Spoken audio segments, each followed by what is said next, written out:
Hey, back at it again with another one of these videos, this time talking about Zomboid. As somebody who has around like 900 hours in the game, and really likes the game, I was looking into Build 42 with rose-tinted glasses, but there are quite a few things that I really wanted to talk about, and issues I've been having, especially since I've started playing the multiplayer with a few of my friends in a small private server. The first thing I wanted to talk about here is the fact that Build 42 is moving at a glacial pace. But, you know, glaciers carved the Great Lakes. Build 42 took forever to come out, mainly I know because of a lot of back-end development, but general community transparency, a lot more of it would be appreciated. We should have more Thursdoids. I kind of want to know what's going on back there, and it'll make it feel like the devs are doing more progress than just sitting there for 2 years twiddling their dicks around. My main issue with Build 42 taking this long to come out in its, just on the face of it, is the fact that this was promised to be the crafting update, and the crafting system is not complete. There's a bunch of things missing, the crafting trees aren't fleshed out at all. In a pure wilderness run, you can't even get everything you need to progress in the base game. You can't find nails right away, and you need nails for a lot of things. But overall, there are a lot of positive changes made to the stuff, and I'm really happy that it is out, but I can't wait until more of it comes out. Now, onto some things that I do generally feel very positive about. Is the combat changes that were introduced in Build 42, along with the lighting.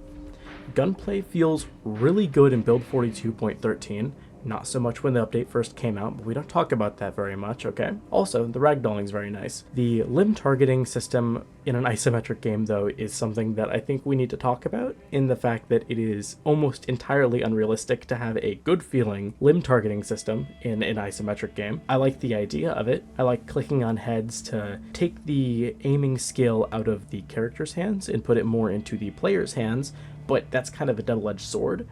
Like, in Build 41, you could be shooting at a zombie who's like 4 feet in front of you with a handgun, and just because you have zero aiming on your character and you haven't sat down and grinded it out with like a shotgun, you're missing every single fucking shot. It felt terrible. Meanwhile, in Build 42, it's kind of taken on the other end of the equation. The double-edged sword kind of like swung back around and cut us. A lot of the player's skill has been added to the equation in the fact that you're now clicking heads and you're dealing with all of that, and you're killing motherfuckers with your skill and not your character's skill. Unfortunately, it's swung a little bit too far around, and now your aiming skill barely matters, at least from what I've seen. You could take a handgun and go down and clear a neighborhood entirely, and at the same time drawing way less zombies than you think you would, but that's kind of always been an issue with Zomboid. Whenever I hear people talking about the game, it's always like, oh no, you don't want to fire a gun, because when you fire a gun in downtown Louisville, hundreds of zombies are going to come to get you. And I'm not sure if that's just like the fact that I don't play with much more zombie pop than is default, but I almost never really see big hordes. It's kind of just like an inconvenient spattering of them everywhere. Back to my original point, it feels like they're leaning a little bit too hard on player skill, and they've taken a lot of the skill out of the character itself, which kind of takes away at some of the skill-based systems they have. Gun-based combat is, I'd say, 50-50. I do think they're going in a very positive direction. I just think they could tweak it a little bit more and add some more character skill into it. Now, onto the really controversial thing in the combat changes, muscle strain. I kind of have a hot take on this, and I think muscle strain is one of the best additions they added in Build 42. I think it adds another layer to combat, both as a player and a player character, in the sense that you now have to manage another additional kind of stamina bar that isn't necessary to worry about, but it is very important. It does kind of lead to you needing to do more cheesy things like fence lunge spam. However, I'm not too against that, as it feels like you're learning the game's combat and you feel more rewarded when you take down a massive horde, and it's pushing back even slightly more with muscle strain. That, and it makes your character progression feel a lot better when you're running around swinging hammers and you're drop dead exhausted and in agony because you don't know how to swing a hammer very well. I don't think in most cases people in real life are swinging a hammer unless they're very well accustomed to it in a way that wouldn't tire the shit out of them after killing 3 people with hammers. So not only is it more realistic, and that's kind of a direction that I really like Zomboid being pushed in, is the more realistic angle, it's also more fun, which is the general concern with realism, is sometimes realism can kind of supersede fun, and I'm glad in this specific case that the realism is coexisting with the fun. So overall, I really like Muscle Strain. It adds more to combat in a fun way, and I'm really glad they toned it down since once they first added it. When they first added it, it was really bad. You'd kill like 3 zombies, and it was over for you for the rest of the day. They toned it down, doubly so, I think, when the multiplayer update came out, as I've barely been dealing with Muscle Strain in multiplayer when I've been playing. But overall, great job. I really like it. Shout out to the devs for that. Now, onto the part that I don't think many people are looking forward to, but we do have to talk about. The bugs that were introduced in the multiplayer update. I'm really glad they pushed the multiplayer out this soon. I'm really enjoying playing multiplayer with my friends, but at the same time, these bugs, especially prior to the hotfix, make the game feel insufferable to play. There's a lot of small things that add up on each other, and it makes it just a massive pain to get through.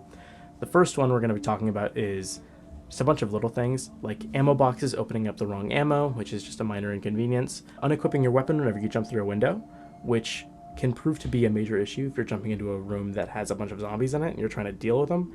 However, that's kind of a skill issue. I've also stumbled into a bug that makes it so your water containers are completely inoperable after they've been rained in, which really sucks, along with the fact that I can't seem to boil water in campfires anymore. I'm not sure if this is a mod mismatch, but I've only got like 3 mods, and none of them should be interacting with this.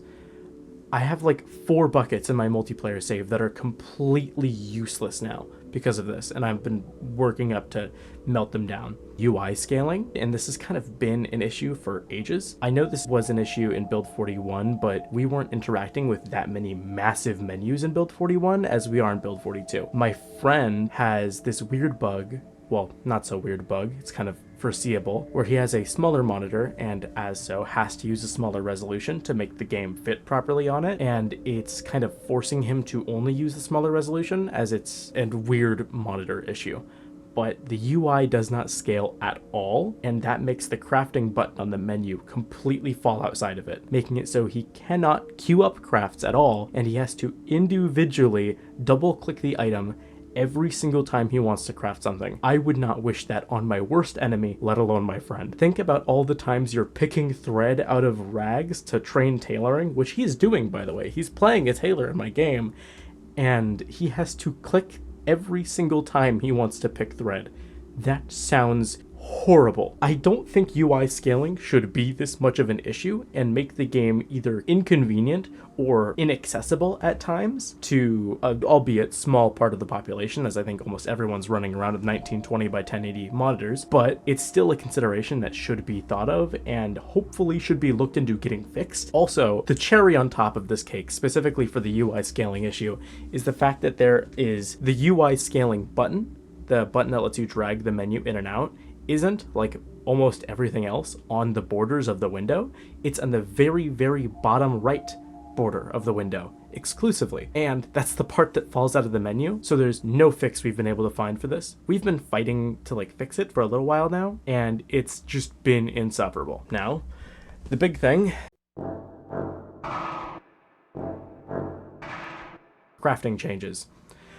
Grinding skills was already really bad in build 41, especially with the fact that, like, with carpentry, which was really the only skill that you had to like grind for, you could realistically get it by just going and leveling like an entire neighborhood for its furniture. And I get it in multiplayer, that was a really big issue with needing to go through and keep some of the loot containers alive, that way they respawn loot. But, you know, if you're ripping everything apart and everyone's incentivized to rip everything apart, it kind of makes that really fucking hard. And I'm glad we're moving away from that. However, grinding skills in build 42 has become so much worse with the addition of several new skills, such as napping, carving, smithing, glass blowing, which I've never seen anything relating to glass blowing. I don't even know if it works. Don't quote me on that though. I have like 6 glass making crafting books, and I have no idea how to do any of it.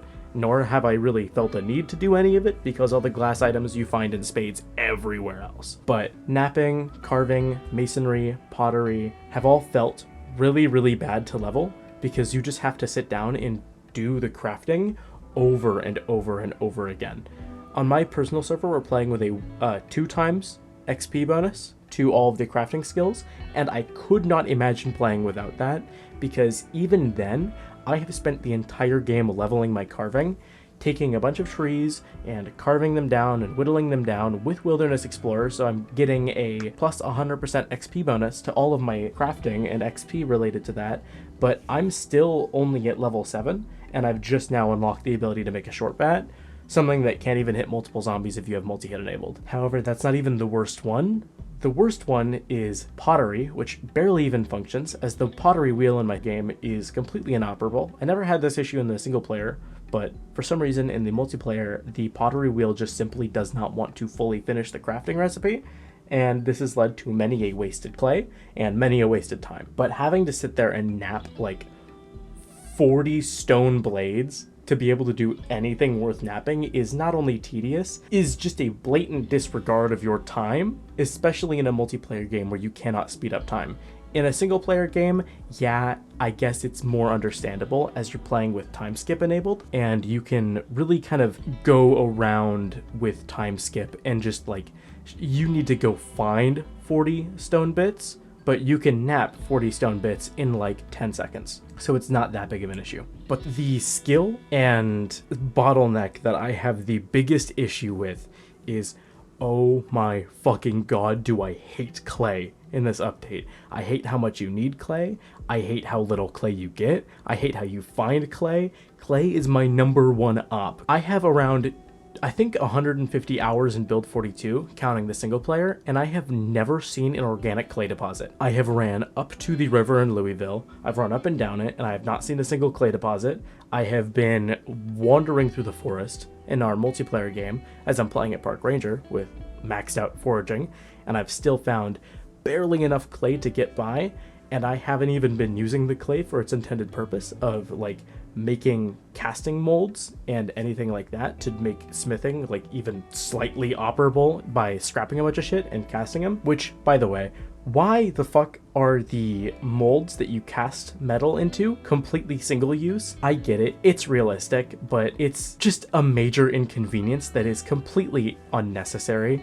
Like, I don't feel like I should have to make like 20 bar molds to have like a consistent supply of bars or anything like that in my game if I'm trying to do any kind of smithing, which, albeit, when you are smithing, it feels really good because a lot of the materials and things that you're building last for quite a while and they're very good. Like, it should be hard to make swords, but I've been dedicating myself almost in my entirety to getting a forge and a smeltery up and running in our multiplayer game that I've been playing, and I'm around a month in. I believe we're on day 26, and I have not died once, and I've been dedicating myself almost entirely to it, and I've just now gotten it up and running, and I've just now made a sword, which, hey, you know, swords are fucking cool, but I'm still running off the very limited supply of metal that I have that has not been manually melted down and put into these casts. So I'm sitting here with 5 casts, wishing for dear life that I'm not going to have to make any more of them, because oh my god, I do not want to go find more clay. A comparison that I could make to a game that handles clay much better is not Minecraft, but instead Vintage Story, another one of my favorite games, as I love realistic caveman simulators, this one actually being a realistic caveman simulator, and I love how it handles its clay specifically, at least in comparison to Zomboid. You can pull up your map, or fuck it, just run around in Vintage Story and find clay deposits all over the ground. Given they are a little while apart, but they're treated as a mineral deposit, and one source of clay can realistically, if you're not doing a bunch of things with the clay, and you're just kind of doing what you need to progress, you only really need like one clay deposit. You find it and it's over. You don't have to break your back running around and collecting a boatload of clay that you're not really going to have fun collecting. You go out, you find it, and it's rewarding. It may be hard to find, but it's rewarding because you only need to collect a small amount of it, as is, by and large, the way that I've seen Vintage Story handle things like that. Is it's a pain to find, but when you do find it, it's rewarding, and you don't need to have to keep putting in the pain to find more of it. I really like how Vintage Story handles its materials, and I think Zomboid could have quite a bit to learn from that, in needing to go find specific material nodes, or fuck, let me go grab a pickaxe and break those massive boulders all around so I don't have to keep finding a bunch of stone all around. I shouldn't have to be foraging for stone, or, God forbid, running around and picking up those massive fucking rocks where I have to drop all my bags, drop everything out of my inventory to carry this rock back home to break it into 10 rocks. However, I do prefer that over the idea of having to go around and collect each of these stones individually, pulling them out of the ground, or foraging for them.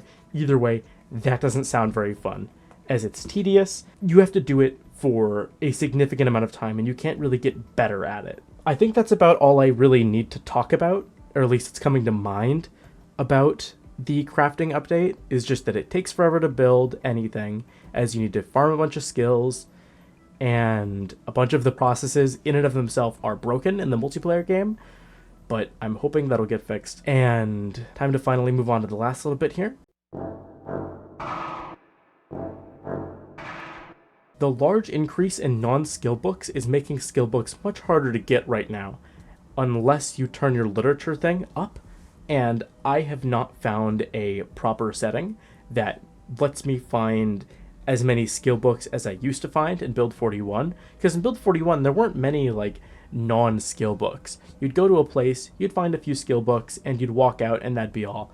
In Build 42, even if you have your literature turned up a little bit, there's so many new pieces of literature that it kind of like pollutes the pool, and you're rarely finding the things you actually need. I think it took me like 5 hours of in-game time before I found Electrical 1 that allowed me to actually like hotwire cars and progress. Speaking of cars, oh my god, motion sickness should give more perk points and have its own Moodle, because mixing it with General Fever is one of the most punishing and stupid things I could imagine, because it should not kill me to drive in a car. Even if I'm motion sick, it should not kill me. Fuck it, I'd take one of those little motion sickness glasses. I think that'd be funny as hell to have. But if it's gonna be like a 2-3 skill point gain perk, it should not make you completely incapable of doing anything for like a day after accelerating for 20 seconds. Or riding in a car for like 20 seconds. Having a full-fledged fever after doing anything in a car is so punishing. And I think it should be either tweaked, have it be treatable with the motion sickness glasses, or, better yet, just give me more perk points for taking it. If thin-skinned is 6 and motion sickness is 3, we live in an unjust world. And I think that's about everything I want to complain about here. And I want to thank everyone who watched through this entire video. You're all beautiful.